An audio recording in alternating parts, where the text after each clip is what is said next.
Key to love number 33. Codependency. Who has it? Why? And what does it look like? Hello and welcome to How to Love.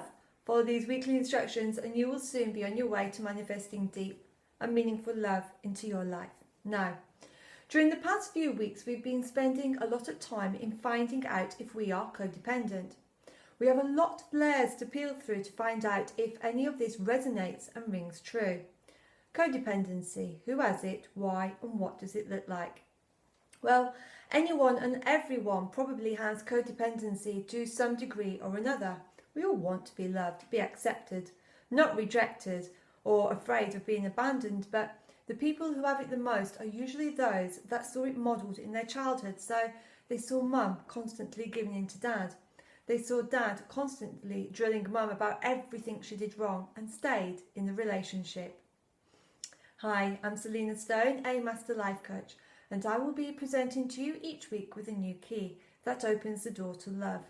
These wisdoms and teachings that I'm sharing with you were passed on to me by my mentor and teacher, David Essel, who has over 30 years experience and a high success rate amongst his clients.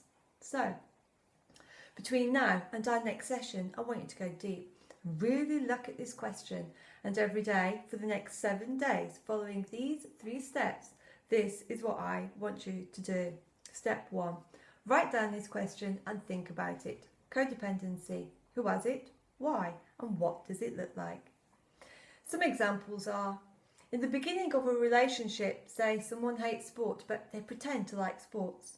Then 6 months down the line, they get into big arguments. All you ever do is watch sports.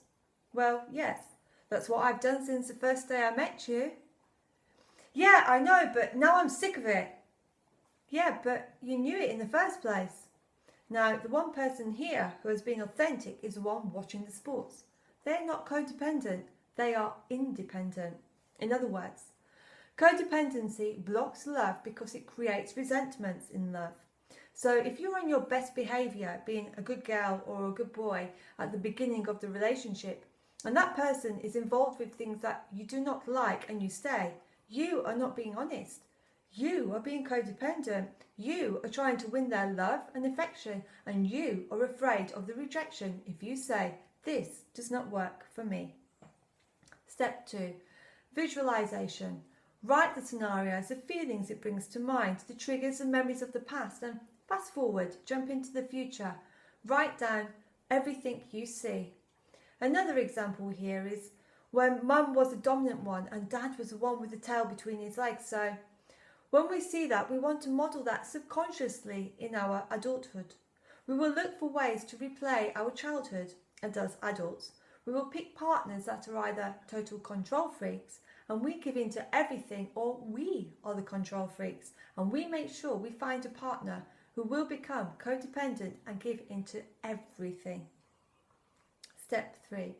Repetition. Write and rewrite your answers. Look at this question every day over the next week. What does this statement mean to you? What is its meaning in your life? Now, no one is happy when there is any type of this stuff going on, unless you have a really clear understanding of what you want in life and willing to state it from the beginning with a new partner. No one is happy. Find out what your part is. Do the written exercises and find out if you are playing out any of these roles. Let's get really clear. Some very healthy relationships could be based on one person in control and not in an abusive, negative, emotional, abusive kind of way. I mean, there is a type. A personality, an alpha male or alpha female.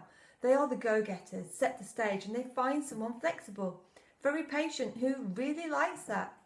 So long as each of these people are honest in the beginning, the ones, the support team, one grounded and the one who is a follower, so long as that is who they are, their nature, that is healthy, for them to find a take charge, go get type of person, this can work magically. One will be more up and go and get and the other more submissive. This type of relationship works because they both are not trying to play a role that they are not. They both found out right away that this was natural for them to be the leader or natural to be the support team and follower. If it's natural, there's no codependency. It can be very healthy. But is this your one thing? A huge part of people that have never found magnificent love it's because they have not found the one block and removed it. It's just that simple. Well, that's all we have time for today. I look forward to you all tuning in again next week. In the meantime, please subscribe to my YouTube channel and you'll be notified when the next session is aired.